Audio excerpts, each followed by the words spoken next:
ஆங்கிலத்துல சொல்லுது, go away by yourself.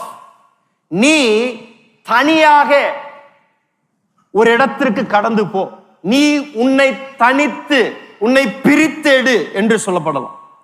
ஆண்டவர் முதல் சொன்னார் எல்லாரும் ஜெபிக்கணும். ஆனா இரண்டாவது அவர் சொல்லக்கூடியது, நீ தனியாக போய் ஜெபிக்கணும் என்று ஆண்டவர் சொல்றார். தனியாக என்னுடைய பிரசனத்திற்குள் வா. நீ மாத்திரம் ஜெபத்தை செய்யணும் என்றால் நீ முதலாவது உன்னுடைய அறைக்குள் நீ வா. உன்னுடைய தனிப்பட்ட எல்லாத்தையும் வெளியே விட்டுட்டு நீ தனியாக உள்ள வா என்று ஆண்டவர் சொல்றார்.